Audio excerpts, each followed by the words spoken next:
Welcome to the Igniting the CEO Within podcast, where we interview successful, high-level professionals to discover lessons they've learned throughout their career that can help ignite that CEO within you.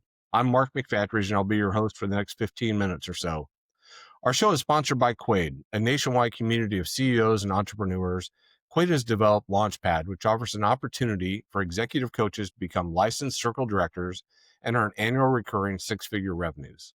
After completing the Launchpad program, you'll lead your own peer advisory circles, helping other CEOs and entrepreneurs excel in their professional and personal lives while providing a community of support, accountability, and challenge.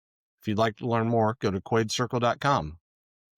I am excited about today's show. I've got Christopher Tipper, founder and CEO of Hunter Benefits out of Palatine, Illinois.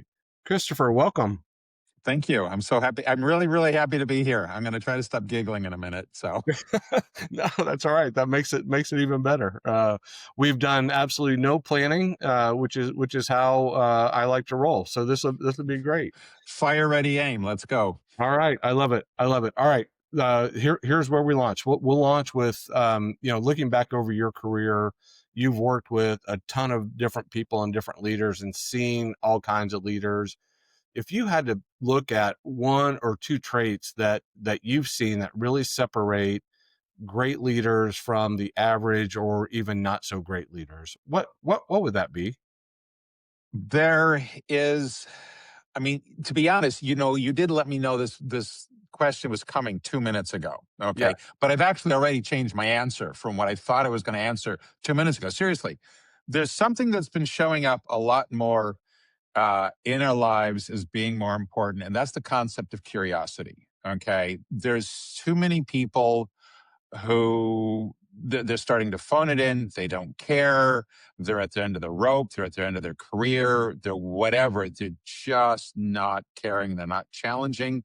And part of wanting to learn, part of wanting to grow, part of wanting to be different and better than yesterday, to me, all falls under the heading of curiosity. And if you're not a very curious person, I probably don't want to talk to you, and you're probably not going to be doing a very good job, and your employees are going to hate you at some point if they don't already do so.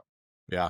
No, I love that answer, and we've talked about that a little bit historically. Here's a question for you: Can curiosity be taught, or is that kind of an innate thing inside of you?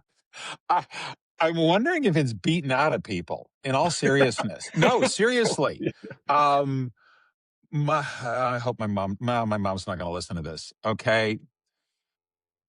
That My hurts. family, She's been the only one who's listened to it every. no, she was at the beginning when we did the YouTubes like Uh-huh, 6 years ago. I uh-huh. knew we'd have a count. It was my mom. That was it. Now we're long past that. So, All right. um, okay. So how I was going to say this, maybe it's not so much curiosity beaten out of you, but um, family and friends are surprised to find out that when I was a kid, I had to watch sporting events and be quiet.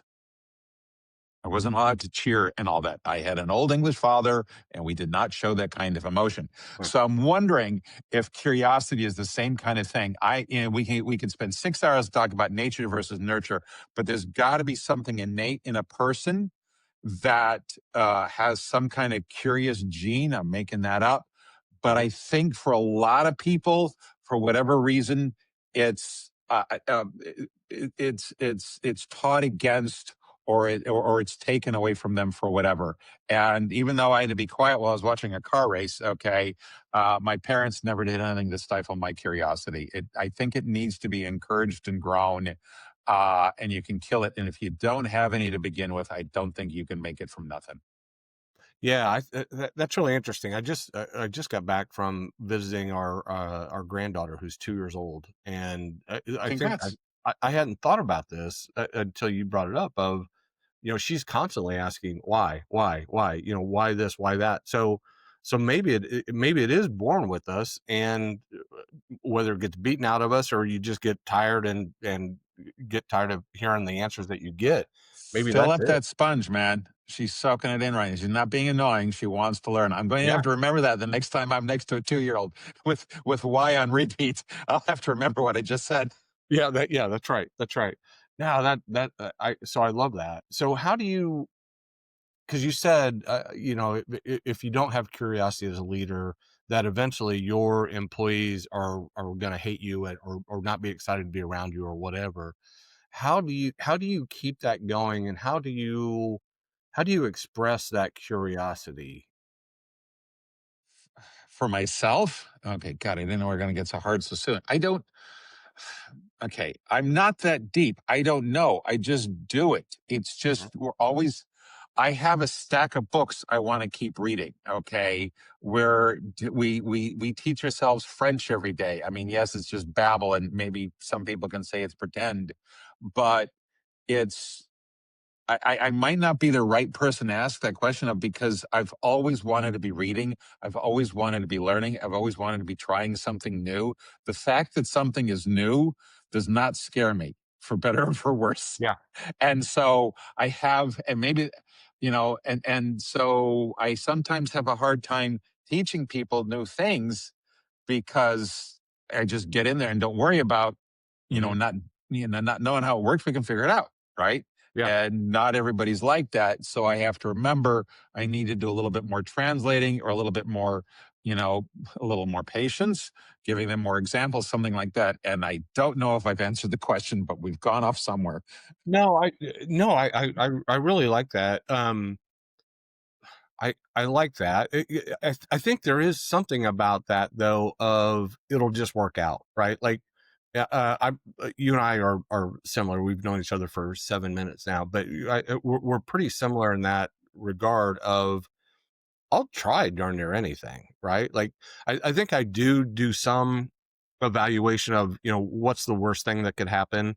And if it's super really bad, then I'll either ease into it or won't do it. But if it's like, if that's the worst thing that can happen, hell, let's go. Yeah. What happens if we change this word around? Oh, okay. It's not going to launch something. I mean, we're not talking about jumping off a literal cliff. Hmm. It's playing around with something and seeing what happens. Click. Very few software programs break by clicking a button. Yep. Yep. Yeah. Yeah. So I think some of that then goes with empowerment, right? Like the curiosity component. And as a leader, you want your teammates to be curious, but they have to feel empowered, safe. I think people use that, they have to feel safe these days. That type of stuff. But that's got to be a focus too, as you develop a culture where curiosity is celebrated and you're empowered to go out and do things the way you think they need to get done, as long as you're moving towards the goals of the organization and timelines and all that good stuff.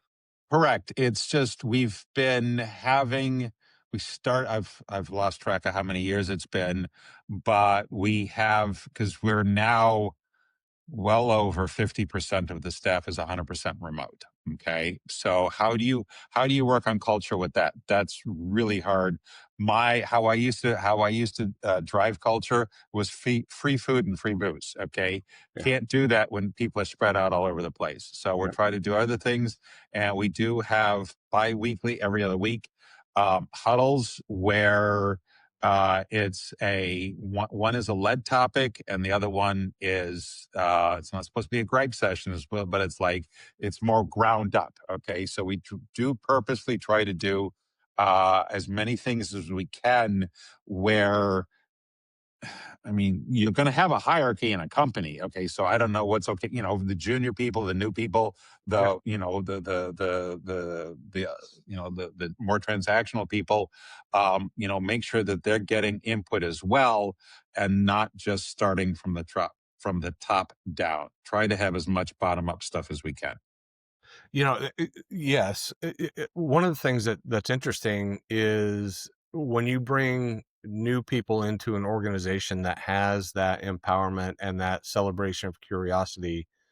Some people have never seen it before and they don't know that it's real, right? They're like scared to dip their toe into it.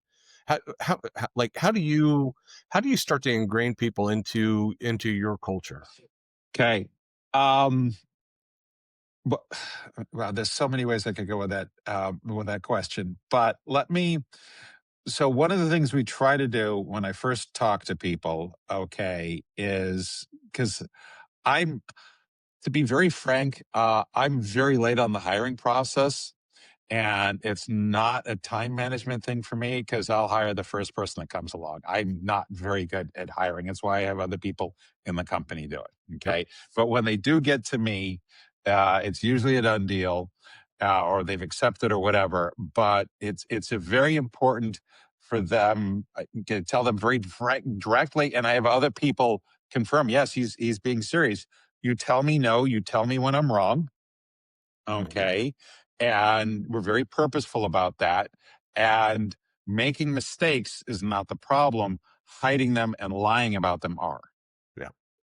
Okay. And we do what we can we don't promote making mistakes, but I only have humans working for me. Right. Okay. We've not gone to the bots yet. That's a different story for a different podcast. Yeah. Okay. Yep. But you need to be purposeful and repeating and having other people in leadership live like that as well. That we're humans. We're going to make mistakes. We're going to make a mistake in 8 for 3.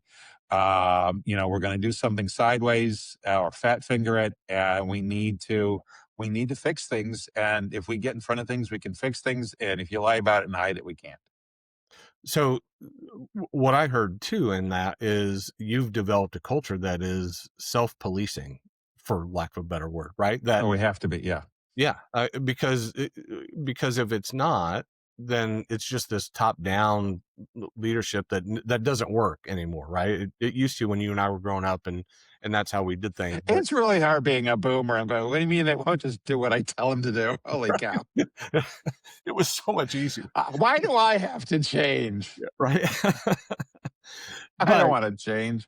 yeah, but that takes a lot of work, right? To have that self-policing for that's probably a horrible word, but Well, that culture that it's okay. I'm in compliance. Self policing is an okay word, that's fair. That's fair. you know. But that So takes a lot of work.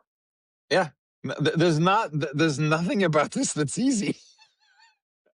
It's like, why the heck do I do this? Because I can't see doing anything else. I just there's um it's not we're not phoning it in. We're not riding off to the sunset. We're not selling anytime soon or ever.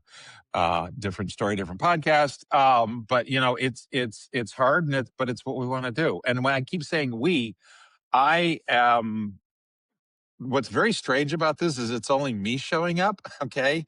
I'm one half of the 401 couple. So I've got a partner in crime in Mrs. Tipper. She's the company president. She let me keep CEO. Yeah. Okay.